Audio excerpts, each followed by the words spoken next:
Well, a new multimedia outlet in Rochester highlighting current events, positive developments, and interesting people in our city is aiming to provide fact-based news with a focus on serving residents of Southwest Rochester. The Southwest Tribune Newspaper is an online and hard copy publication launched this summer by journalist Rodney Brown. He joins us today to tell us more about this new venture. Thanks for coming on, Rodney. Thanks for having me, Tiana. It's great to see you again. So what made you want to start a newspaper? Oh God, I think I just was destined to, for one thing. It's definitely in my blood. I love writing, and I love, should I say, communicating with people. I love the back and forth that goes to finding answers and solutions.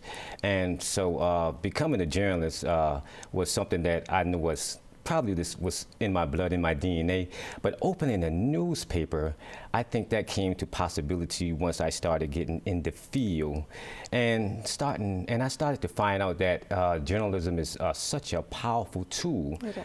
And when I say powerful tool, I mean it's a powerful tool because it's the last, should I say, protection for the public. We are the last, should I say, we are the holders, the gatekeepers to make sure that the public stay informed and make sure that the public definitely does not get told anything that's not, should I say, truthful, and make sure that they are able to make the right choices from the news that they receive.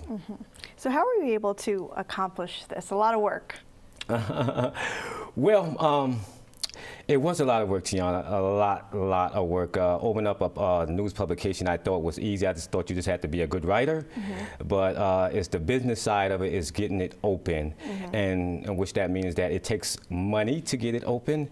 And with a venture like a newspaper, it takes money in a lot of different ways. You have to have reporters, you have to have equipment when it comes to communication equipment, and definitely you got to have, should I say, the goal. You got to have, should I say, to be able to maintain the long drive and the time work that it takes to make it successful. So it's so hard financially and so hard at just being someone that's doing it. Right. So the last time we were talking to you here on CityWise, we were discussing your book, Silent Leader. How does that project tie into what you're doing now? Well, Silent Leader, my book, that really began what we call Brown Publishing LLC. Brown Publishing LLC, when we did the book with Silent Leader, we had all intentions to continue to grow Brown Publishing LLC. So after about a year or so, which our next plan was to open a newspaper. So Brown Publishing LLC has birthed Southwest Tribune Newspaper. And we're looking for many more things to come out of Brown Publishing LLC because we definitely defined ourselves as a multimedia outlet. And you had a great ribbon cutting event this summer. A lot of city officials came out. What was the community reaction to you opening this paper? The community has been tremendous. Just with the very idea of me wanting to open a newspaper, I have so many community stakeholders and dignitaries in the community that came to me, provided information, gathered around me, helped me put down the foundation, the structure. And these are people that are right from the Southwest community, from the northeast side of the community, and all over parts of Rochester. And all of them came about to make sure that we have this newspaper in the Southwest region because they felt it was totally important, and because they say that, hey, Rod, we know that you is a great journalist, and you have been writing in Rochester for several years now, and we really respect your work, and we think that it'd be great to have you aboard as a part of the journalist family in Rochester. Right. So tell us about your team at the Southwest Tribune, your reporters and all of that. I have a great team with me as far as reporters. A lot of my reporters are not people that I just put out, should I say, a job posting on Indeedjobs.com and say, hey, I have this position open. These are people that I have been working alongside in the journalism business in Rochester. I know them personally, and I always used to tell them, I said, hey, I got this great idea, and in about another year I'm working on it, and I'm going to have my own newspaper, and I want you guys to come along with me when I start my own newspaper. And some of them probably was working with me at DNC and other newspapers, so I'm like, so they were like, oh, okay, well, when it comes through, then we'll be there for you. And so happens one of my reporters, she was over I think in overseas in Tokyo. Oh, wow. Teaching overseas, and And I didn't get the paper started yet, but just before she left, I said, it's about to be there. And she went over and she took the job. And as soon as I got it open, she's back over here now. That's So I have dedicated reporters that I know for a long time. We understand each other, and we here for the long stretch. Sure. So what types of stories will we find in the Southwest Tribune? You find positive stories. We want to do a lot of positive stories. We feel that the media have been given the negative stories or the bad guys too much spotlight. They say everybody should get 5 minutes of fame, but they are getting too much fame. And I think that when it comes to our neighborhoods and our communities, 99% of the people in these communities are working people, professional, and have jobs, just regular people. And only 1% of the people are out there doing negative things, but they get the most attention. So we want to make a change from that. We want to make sure that the positive stories and the positive events and the positive things going on in our community get that 99% attention, and really much not even report on negative stories at all. And how do you engage your readers? I know you have the Facebook page, and that's a great way to have dialogue.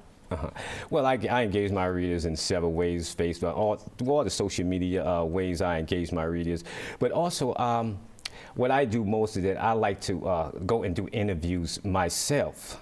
And when I do a lot of interviews myself, you know, I get to, should I say, not only meet those who I'm interviewing, but I get to meet the people around them that are making this interview possible. Sure. And so not only did I engage with my readers through just social media, but I engage with my readers just being out there every day, talking to them, being at the events, and just doing reporting myself. A lot of reporters like to do a lot of reporting right now from behind the computer. We call them desk reporters. And I believe in the old-fashioned way. I believe in getting out there, talking to the people, being among them, and reporting the stories, so make sure that my stories have a tone, a human tone, not a tone that we would have as we was texting each other back and forth, but a tone that I've been face-to-face with the person that I'm interviewing. Sure. Do you have a favorite story that you've published so far?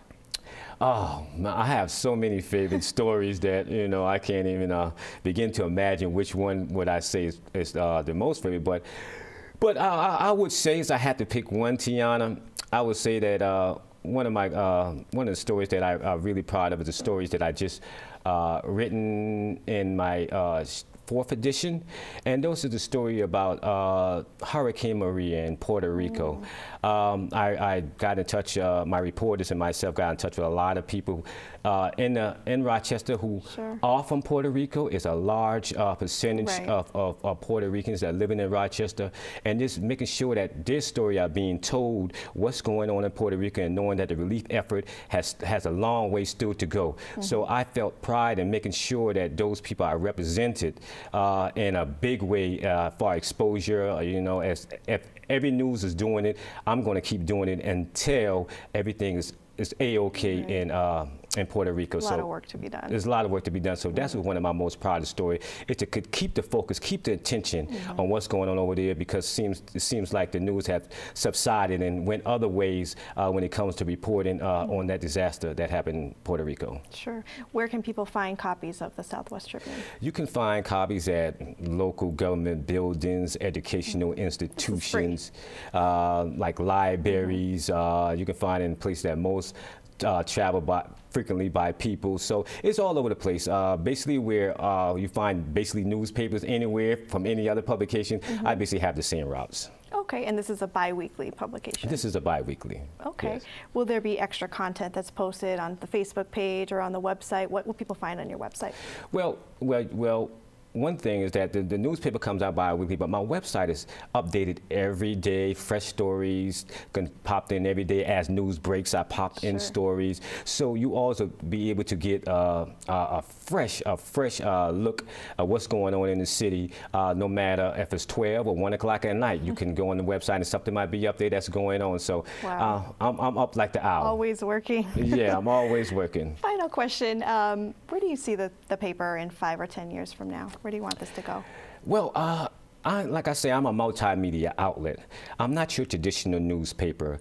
We have the newspaper, we have our state-of-the-art website, but we also is developing a 30-minute live news TV show with RCTV as we speak, and also a 1-hour live radio feed with RCTV as we speak, which defines us as a multimedia outlet, meaning that we have multiple mediums for maximum exposure of news and advertising. So therefore, where do I see us in the next 5 to 10 years?